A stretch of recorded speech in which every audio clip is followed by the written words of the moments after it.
Hi, good morning. I'm just really with me today. I have Ed Hellings, who is the bursar for Queen Anne School in Caversham, who has done lots of work with us on our Using Less Stuff programme and also has put in various technologies to help reduce the energy consumption at Queen Anne's. So Ed, nice to see you today. Thanks very much for joining us. There's just a few questions I'd like to ask you about how you found the process and how have you found working on the Using Less Stuff programme? Using less stuff is absolutely central to what we're trying to do here, because unless behaviour changes, staff and pupils and everyone involved with the school, actually ultimately you don't deliver the savings that you need to deliver. And the programme itself is very simple, it's very intuitive, it's easy to pick up. Like all things, it needs a good dose of energy to keep it going, but that's just the way of things. It's not because the programme's difficult in any way. It's been a very positive experience for us. Okay, that's great. I mean, the interesting thing about behaviour, it's not been something that a lot of schools have picked up on. They've tended to stick to the technologies which people scientifically know that they're going to get the savings on. But do you feel that you will get the benefit of the reductions by changing the behaviour within the organisation? Yeah, absolutely. You do get some benefits from just installing the technologies. If you install LED lights, they use less juice. It's as simple as that. Of course they do. But LED lights don't turn the heating off. They don't stop boarding pupils overheating their rooms and opening the windows.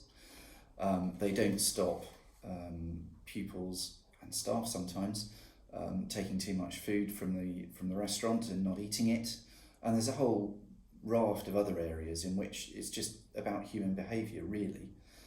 Technology is absolutely essential and has got to be there and plays its part, but human behaviour plays its part where technology can't regulate what's going on, and you need intelligent agents involved in the process to make that happen.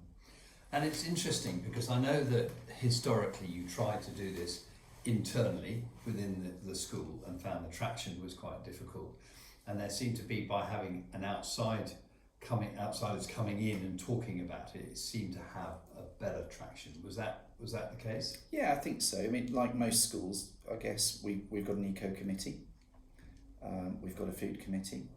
The food committee delighted on the issue of food waste as well as the eco committee. So there was general awareness out there of what some of the problems were, but it's a bit like a tinderbox. It's all very well having the tinderbox, unless you've got the spark that lights the thing up, it doesn't go. And using less stuff is really the spark that we're using. Okay, that's really interesting. And so from the point of view of getting that combination right, I mean, you took the option to go down. I mean, one of the issues we're finding is the funding of technologies has been tricky, and you took up the option of light as a service. And how have you found that? That's been really good for us.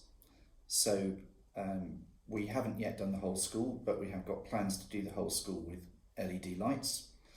The cost of funding that as a capital project, was very significant, more significant than we could look at funding on our own in one go.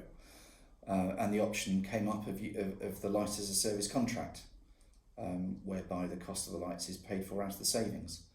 That looked good to us, and it seems to work very well.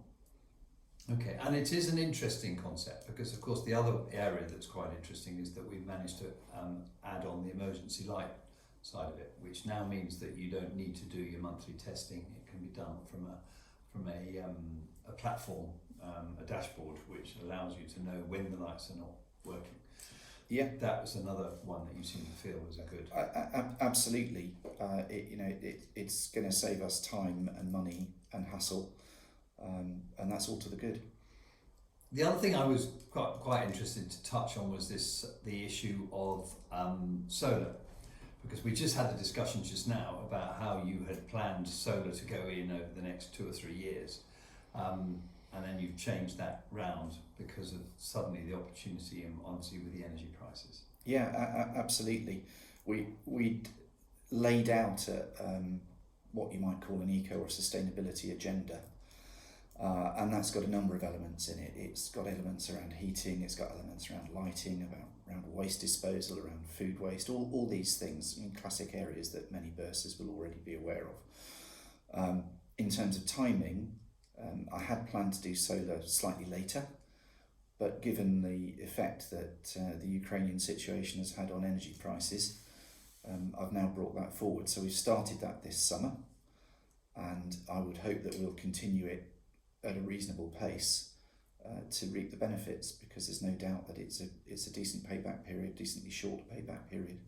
Yeah, I mean, it is quite interesting because a few years ago we were talking about like sort of 10-year return, and now we're down to 5 years. And of course, when you've got a 25-year product, that's beginning to be really worthwhile. Yeah, it's very attractive as an investment. It does exactly what it says on the tin in the words of the advert. You save a lot of money at the end of the day by doing it. Again, the question is around funding.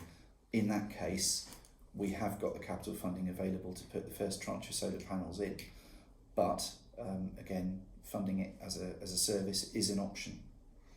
Okay, and just going back to the using LaaS, I mean, would you recommend that to other schools? Yeah, absolutely. Even if you don't have the money to, or don't feel you want to make the investment yet in technology side, change the behaviour first, because you get savings from it regardless. And what you also get, hopefully, if you get it right, is you get a ball rolling, and you get some momentum going, and you get ideas sparking. And often those ideas are not very expensive and very easy to implement. Yeah, I mean, it was very interesting when that you saying that, because I remember having a conversation with one of your maintenance guys, and he said that one of the things he wants to do, because he has a job to go around at 9 o'clock to turn all the lights and close the windows off 9 o'clock at night, and he said that he felt that he should be doing it at 5:30, because most of the school is actually empty at 5:30, not at 9 o'clock, so he could save 3.5 hours. So he wrote that down on his pledge. And he's now trying to change that so that it means that, and it's interesting, just by asking the question, how can you use LaaS in your school, he came up with that idea. Yeah, absolutely. All these things, schools do things in time-honoured fashion sometimes, and just don't think about why are we doing what we're doing? Why are we doing it when we're doing it? Why are we doing it in the way we're doing it? And all of those questions are really important. If you can save money and save energy and use less stuff by changing things around, why not? Yeah, I mean, I love that. Actually, I love the one where the kids were going around turning all the sockets off, and unfortunately turned off the freezers. Yeah, okay. Sometimes it can misfire, but you can't fault them for enthusiasm. Brilliant. Well, thanks very much, Ed, for your few words, and we'll carry on using LaaS stuff. Okay, thank you.